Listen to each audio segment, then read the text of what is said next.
These are one of Amazon's top-selling gaming headsets with over 10,000 reviews, and these only cost around $30. I've been using these almost every day for the past week for gaming, music listening, and even just regular voice chats like Discord, and here is my full review. So first I want to quickly go over the unboxing, which is pretty simple, yet it's also kind of surprising, and that's because you don't get much in the packaging, but it does come packaged in a pretty nice fake leather pouch. The fake leather feels very flexible and soft, and presentation wise, it is actually pretty nice. The headphones themselves have a very gaming oriented look and are built of plastic, though there are a few metal bits used, like in the size adjustment slider. One thing I noticed on the inside plastic part of the adjuster is that it labels how far you've adjusted it down, so you can perfectly match the length on both sides, which is a pretty nice touch.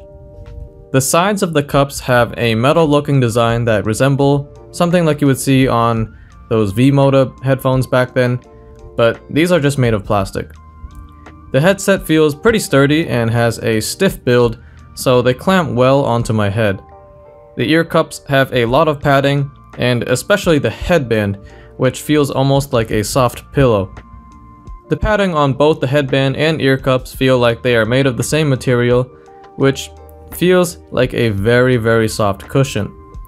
Now I'm not sure how long these will hold up in long-term use because of how soft they feel, but so far they are holding up good.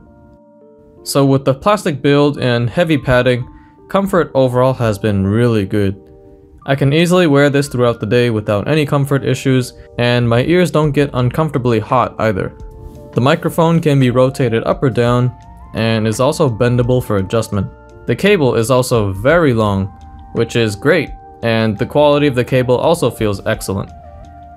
It's a very thick and heavily braided cable which feels very durable and high quality, which is very useful considering that this cable is not detachable. You want a cable that can withstand years of heavy use.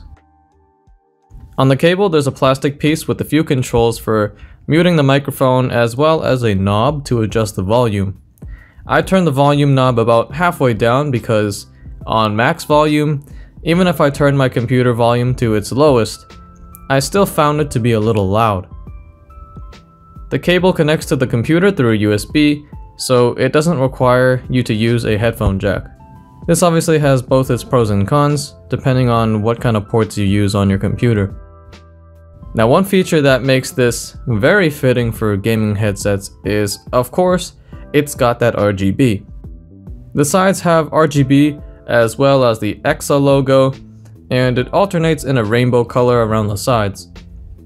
I personally think it looks pretty cool, and especially when using it in a dimly lit room, the rainbow RGB really stands out. It's definitely very eye-catching, and it's one of the things that my brother and I immediately pointed out when we plugged in this headset. So after talking about all the physical aspects of the headset, let's finally get into how these actually perform. First, being that this is a headset, I will talk about the microphone quality, and it actually sounds very good for the price. When I first asked my brother how I sounded on Discord, he was saying how clear and clean I sounded over the mic. This is what the audio sounds like through the microphone. I am recording this through Audacity using the USB microphone so you can clearly hear what it would sound like to people who would be hearing you talk over a game or voice chat. The microphone mostly captures a lot of the higher frequencies which make the sound sharp, but at the same time you don't get much of the full weight of someone's voice. Overall, it sounds pretty good, and it's in line with the kind of microphones you would find from even more expensive headsets.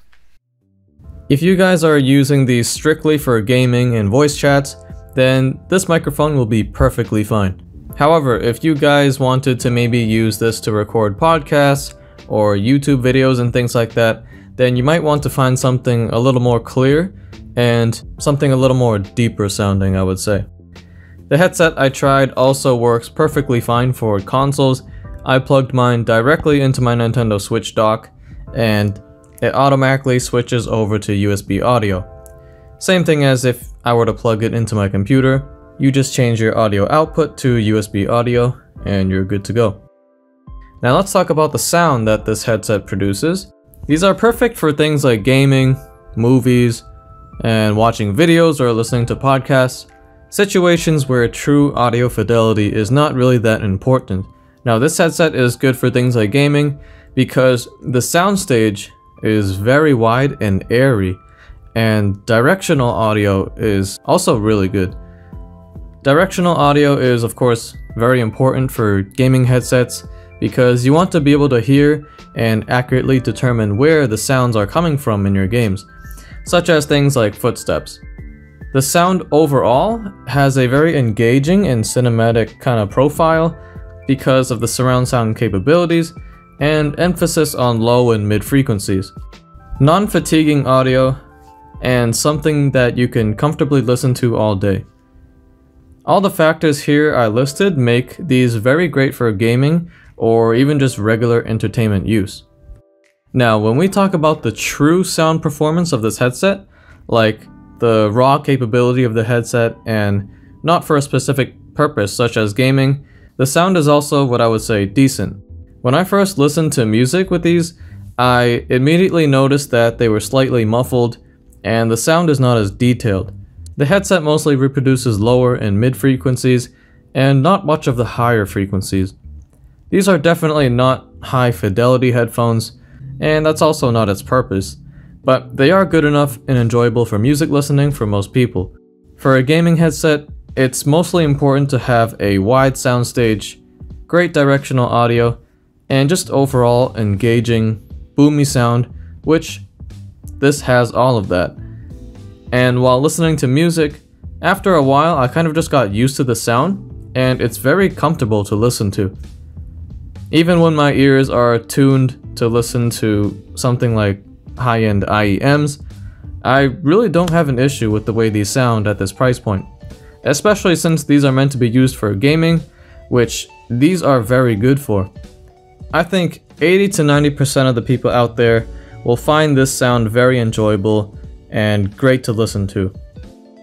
So that's my review on this E1000 gaming headset by EKSA. For $30, this is a great, inexpensive gaming headset, and I think a lot of you guys out there will also say the same, especially since this has over 10,000 reviews and it's also around 4.5 stars. So great ratings. So thanks for watching, guys. I will leave a link to the Amazon page in the description if you guys want to check it out, and I will see you guys in the next video.